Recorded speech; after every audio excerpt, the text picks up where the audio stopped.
Once there was an old man and an old woman, and they had 3 sons, and the youngest son, they called him a simple fool, for he was good for nothing. Well, that's what they thought. Well, one day the father said, go and chop wood in the forest. And the eldest son set off with a sharp axe and a delicious pancake that was baked by his mother and a flask of good wine. And he set off into the forest until he came to a clearing, and there was a little grey old man. And the little grey old man said, oh, I'm so hungry, I'm so thirsty, won't you share with me? The eldest brother said, if I share my food and my drink with you, there'll be less for me. And he walked straight past the little grey old man until he came to a tall, straight tree. And he took his sharp axe and he swung the axe, but somehow he missed and he cut his arm. The eldest brother went back with his injury and showed his mother and father. Well, we'll have to send our second son. And they gave the sharp axe to the second son, and they sent him off with a delicious pancake baked by his mother and a flask of fine wine. And he went off and into the forest. And when he came into a clearing, he saw the little grey old man. Oh, I'm so hungry, I'm so thirsty, won't you share with me? Whatever I give to you, said the second son, there'll be less for me. And he walked straight past with that sharp axe until he came to a tall straight tree. And he took his axe and he swung the axe, but he cut himself in the leg. And he went hobbling back through the forest to his mother and father. Oh, look what happened to me. Well, the youngest brother, who they thought was a simple fool, said, Father and Mother, let me chop wood in the forest. Oh, you're a simple fool, they said. You wouldn't even know how to begin. But he insisted, and finally they gave him an axe, which was blunt. And his mother gave him nothing but a pancake made of ash and water. And she gave him a flask of sour beer. And he set off until he came to the forest, and through the trees he went, and he came to the clearing, and who did he meet but the little grey old man? And you know what the little old grey old man he said? He said, oh, I'm hungry, oh, I'm thirsty, won't you share with me? Of course, said the youngest brother, but all I've got is a pancake made of ash and water and a flask of sour beer. Never mind, said the little grey old man, set it down. But when he opened his flask, it was full of the most delicious wine. And the pancake was the biggest, freshest, delicious pancake you could possibly imagine. And they shared the feast together. And he set off, but his axe was no longer blunt, it was sharp. See that little tree over there, the one that's all twisted and bent? Cut down that tree, said the little grey old man. See what you find among the roots. So simple fool, he took that axe and he set off and he struck that tree just once, and it fell, and there among the roots, shining, beautiful and bright, was a goose made of gold. Its feathers were of the purest shining gold. And he looked round, but the little grey old man was gone. So the simple fool, he picked up that golden goose under his arm and thought, shall I return to my mother and father, or shall I make my way in the world? What do you think I should do? What do you do? You go back to that mother and father that gave me a pancake made of ash and water and a flask of sour beer. What do you think? Should I go back? No. I'm going to make my way in the world. Perhaps this golden goose will do me well. Very sensible idea then. You should do that. Not that I'm sure your mother and father give you sour beer or pancakes made of actual water. Do they? Thank goodness for that. So he set off with that golden goose under his arm, and he came to an inn at the edge of the forest. And in that inn he sat and he ate and he drank, and he decided to stay the night. But as he was sleeping that night, the innkeeper, well, he had 3 daughters, so they couldn't help but notice that golden goose that the simple fool was carrying with him. And the eldest daughter, in the middle of the night, she crept into the room as quiet as could be, skipping silently into the room.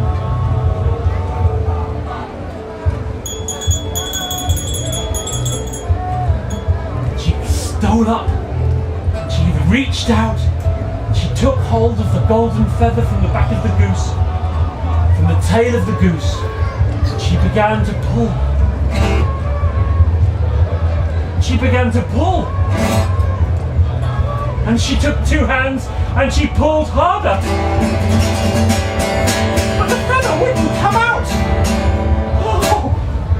And when she tried to let go of the feather, she couldn't. She was stuck fast to the golden goose's feather. Just then the door opened and into the room came the second sister, skipping silently into the room.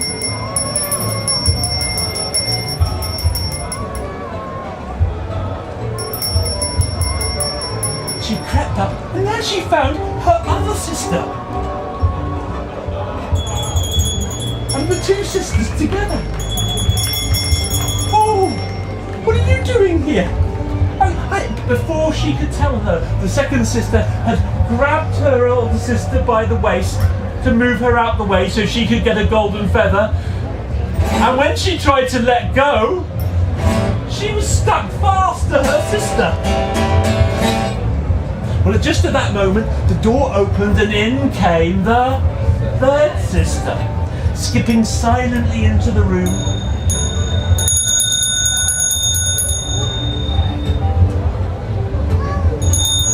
And there were her other 2 sisters, all together. Well, what are you doing here? But before they could explain, she grabbed her elder sister by the waist and she couldn't let go.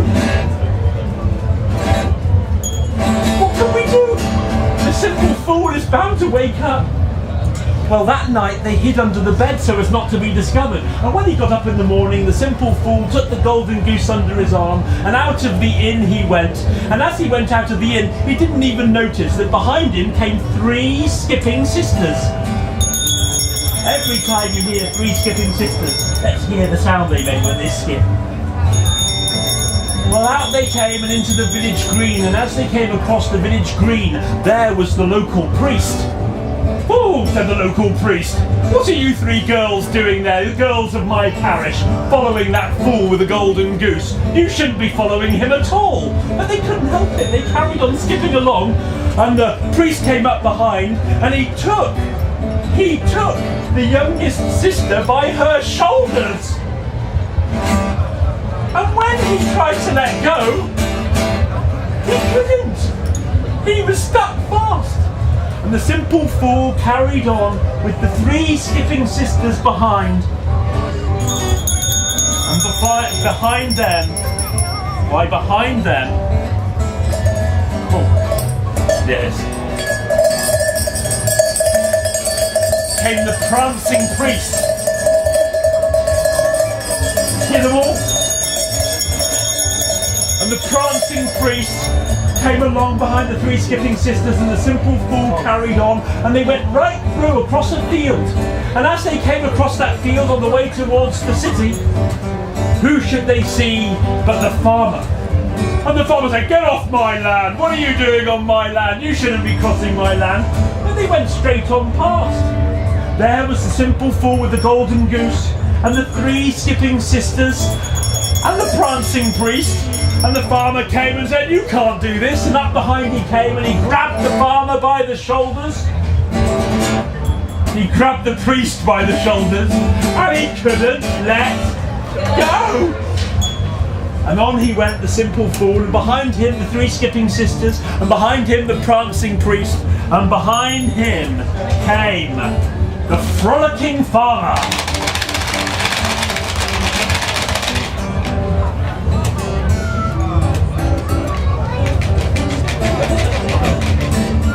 And on through the fields they went. Well, the simple fool was heading towards the city, and there was the golden city in front. And he came towards the gates of the city, and there at the gates of the city, sitting on his horse, was the important guard. And he saw them coming, stopped, but the simple fool just walked straight through the gate without even noticing. And followed by the three skipping sisters, and the prancing priest, and who else? And the frolicking farmer.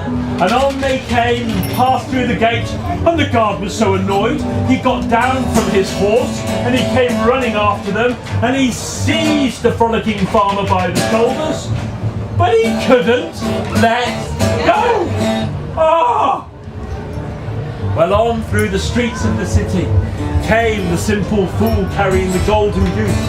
And who was behind him, everybody? There were the three skipping sisters, the prancing priest, the frolicking farmer, and even though he didn't have a horse underneath him, also the galloping guard. And the galloping guard, where was he, the galloping guard? We'll have, we'll have this one. The galloping guard. We're shaking. All they came through the city, all of these following the simple fool, and the simple fool now came to the centre of the city. And there in the town square stood in all his finery the Lord Mayor, very, very important and arrogant man. Oh, who are you coming into my city? And they all came past, the simple fool included. There came the simple fool with the golden goose, followed by the, let's do it all quickly, the three skipping sisters, the prancing priest, the frolicking farmer, and the galloping guard. Well, the Lord Mayor was most annoyed. He went up behind the galloping guard and said, "Hey, stop there!" And he seized the galloping guard, but he couldn't let go. Oh, well, the simple fool carried on with the golden goose through the city. And now he was coming through the main street, which was all golden and lined with banners. It was a special day. It was a jubilee. There was much celebration and the crowds were gathered. I wonder if any of you can guess what happened. The Queen might get stuck. You think the Queen might get stuck? That's a good idea. That's a good idea. Your name's Grace. Grace thinks the Queen's going to get stuck. It's at the end of the story. After the Queen gets stuck, what might happen then? They'll be running through the streets. Running through the streets with the Queen following? Do you think the Queen's happy about this? Well, there they were coming through the street, and in that castle in the middle of the city, there lived a queen. Oh, and she was powerful, and she was rich, and she was important. But there was one sadness in her life, for she had had a daughter, a princess, a fine princess. But this princess in all her days had never once smiled or laughed. And this made the old queen sad. And she had decreed, whoever can make my daughter the princess smile or laugh, he will inherit my realm. And he will be king to her queen, and she will be queen to his king. Many had tried, and all had failed. But it just so happened that that princess was there in the tower of the castle at that moment, looking out from the balcony, and she saw coming along the street the most extraordinary sight. She saw, what did she see? She saw a simple fool with a golden goose, followed by three skipping sisters, a prancing priest, a frolicking farmer, a galloping guard, and a leaping Lord Mayor. Oh, where's the Lord Mayor? Have we got the Lord Mayor? Oh, we need a Lord Mayor, don't we? You don't see the leaping Lord Mayor? Let's hear them all, the whole parade, how loud they can be. And when she saw this parade coming through, she saw something extra, and she felt a sort of quivering in the bottom of her belly and a sort of wobbling of her lips, and she felt something she'd never even felt before. It was a kind of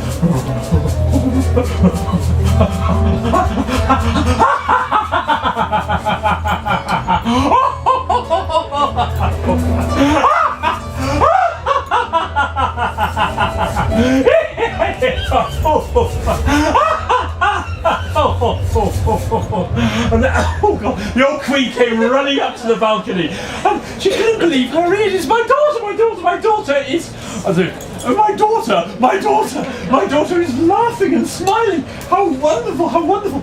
And she looked down to the balcony. You, young man down there, you simple fool, stop. No, come up to my throne room immediately.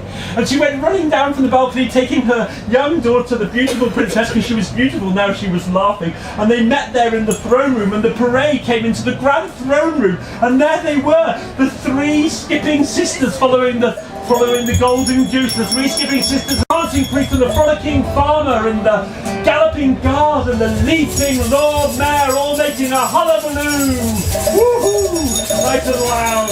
And they were all dancing there through the palace throne room, and the queen said, this is marvellous, you will marry my daughter. And the simple fool looked at the beautiful laughing princess, and he thought, well, very well. And he handed her the golden goose, and she took the golden goose, and the spell was broken, for he had given the golden goose with all his heart to that beloved princess. And behind him, the three skipping sisters and the prancing priest and the frolicking farmer and the galloping guard and the leaping Lord Mayor all collapsed backwards on a great heap. Oh, well, a wedding was arranged, a fine wedding. People were invited from across the queendom. Does that word exist? Should do, shouldn't it? From across the queendom. And they all gathered there. People of great import were invited, but not only them. You know, the father and the mother of the simple fool were invited too, and his older brothers, and no longer did they call him the simple fool, for he had made good. There was such great celebration that there was the playing of music, and there was singing, there was dancing. Those who could not play music sang, and those who could not play or sing, they danced, and those who could not play nor sing nor dance, why, they told stories. I know, because I was one of the storytellers at that great wedding, and a better wedding I have never been to. It lasted for 7 days and 7 nights, and all of those who shared their stories were each given a golden feather. A golden feather from the golden goose. And don't worry, if it touches you, you won't be stung. It will bring you joy all your days.